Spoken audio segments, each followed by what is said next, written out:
दोस्तों आज हम आपको इस कहानी में बताएंगे कि जब भी आपको क्रोध आए तो कैसे आपको शांत करने चाहिए, क्योंकि कहते हैं ना दोस्तों, क्रोध वो आग है जो एक पल में सब कुछ खत्म कर देती है। इसलिए दोस्तों जब भी क्रोध तो कैसे शांत किया जाए वही हम इस कहानी के माध्यम से आपको बताना चाहते हैं, क्योंकि क्रोध आने पर हम बिना सोचे समझे निर्णय लेते हैं जो कि हमारे जीवन में बहुत प्रभाव पड़ता है और हम चाहकर भी खुद को माफ नहीं कर पाते हैं। और कई बार दोस्तों हमारे रिश्तों में भी बहुत प्रभाव पड़ता है जिससे हम अपने अच्छे रिश्ते को खो बैठते हैं। और अगर दोस्तों आपको भी गुस्सा आता है तो ये कहानी आखिर तक जरूर सुनिएगा और अपने क्रोध को शांत करने का प्रयास जरूर करें।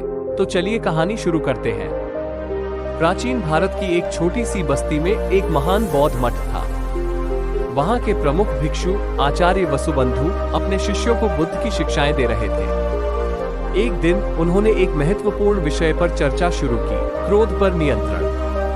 आचार्य वसुबंधु ने कहा, क्रोध एक ऐसी आग है जो हमारे भीतर जलती है और हमें भीतर से जला देती है। हमें ये समझना चाहिए कि क्रोध का स्वभाव क्या है और इसे कैसे नियंत्रित किया जा सकता है। आचार्य ने समझाया, क्रोध के कई कारण हो सकते हैं, अपमान, असहमति या असफलता। लेकिन हमें ये जानना चाहिए कि ये सभी बाहरी कारण हैं, वास्तविक कारण हमारे भीतर है। उन्होंने आगे कहा, क्रोध का परिणाम हमेशा विनाशकारी होता है। ये हमारे संबंधों को तोड़ता है, हमें तनाव में डालता है और हमारे मन की शांति छीन लेता है।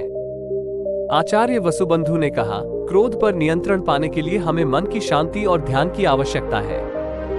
ध्यान के माध्यम से हम अपने मन को स्थिर कर सकते हैं और अपने भावनाओं को नियंत्रित कर सकते हैं। उन्होंने कहा, प्रेम और करुणा का अभ्यास करना भी महत्वपूर्ण है। जब हम दूसरों के प्रति प्रेम और करुणा का अनुभव करते हैं तो हमारे भीतर क्रोध के लिए जगह नहीं बचती। आचार्य ने आगे कहा, सहनशीलता और क्षमा का अभ्यास करना भी आवश्यक है।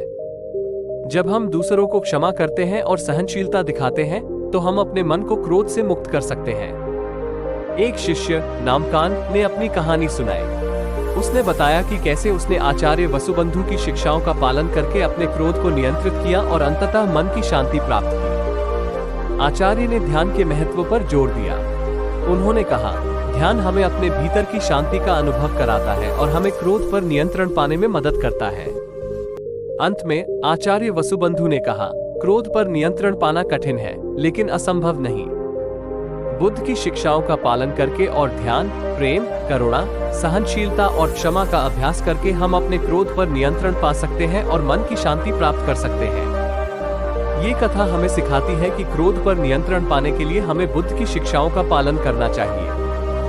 ध्यान, प्रेम, करुणा, सहनशीलता और क्षमा का अभ्यास करके हम अपने क्रोध पर नियंत्रण पा सकते हैं और एक शांतिपूर्ण जीवन जी सकते हैं।